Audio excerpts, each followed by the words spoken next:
வாழ்விற்கு யோகாவின் பயன்கள் குறித்து யோகா பயிற்சியாளர் விஜயலட்சுமி ஆர் அவர்கள் வழங்கும் ஆலோசனைகள் கேட்கலாம்.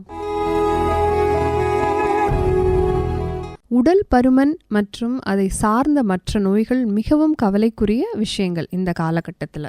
அந்த காலத்தில் ஒரு எளிமையான வாழ்க்கை, எளிமையான உணவு தேவைகள் மற்றும் அதற்கு ஏற்ப உடற்பயிற்சி மற்றும் உழைப்பு இருந்த காரணத்தினால் உடல் பருமன் அப்படிங்கிறது ஒரு விஷயமா ரொம்ப பேசப்படலை.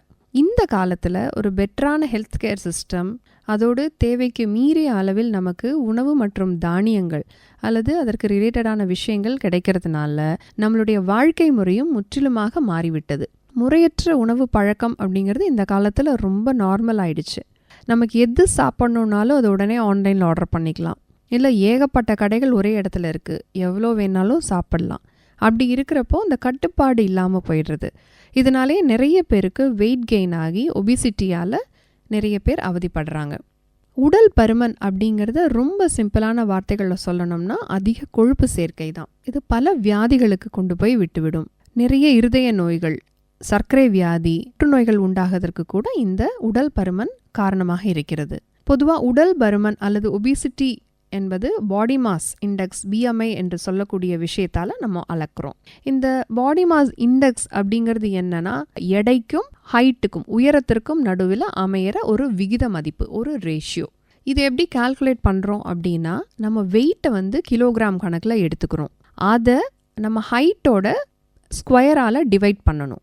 அப்போ வரக்கூடிய வேல்யூ, கடைசியில் வர அந்த நம்பர் 30க்கு மேலே இருந்தால் உடல் பருமன் இருக்குன்னு அர்த்தம். அப்படி இல்லைன்னா உங்கள் வெயிட் உங்கள் ஹைட்டுக்கு ஏற்ற மாதிரி கரெக்டாக இருக்குன்னு அர்த்தம்.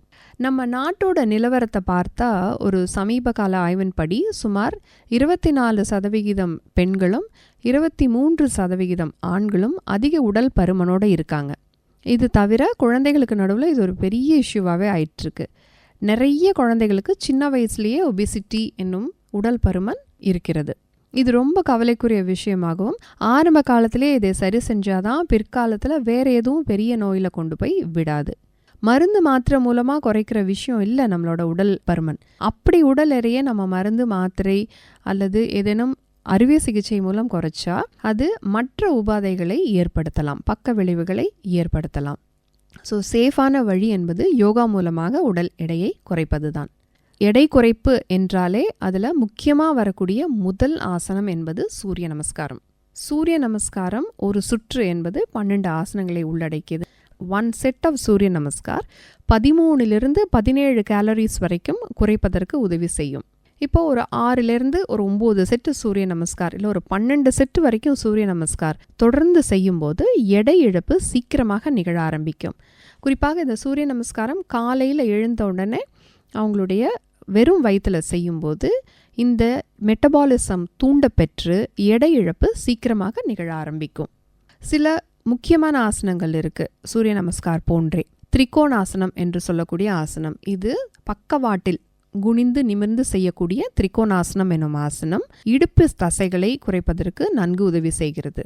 பவன முக்தாசனம் எனும் ஆசனம், படுத்துக்கொண்டு நாம் செய்யக்கூடிய இந்த ஆசனமானது விண்ட் ரிலீவிங் போஸ்ன்னு சொல்லுவாங்க. உடலில் இருக்கக்கூடிய அதிகப்படியான காற்றை வெளியேற்றுவதில் மிகவும் உதவுகிறது இந்த ஆசனம்.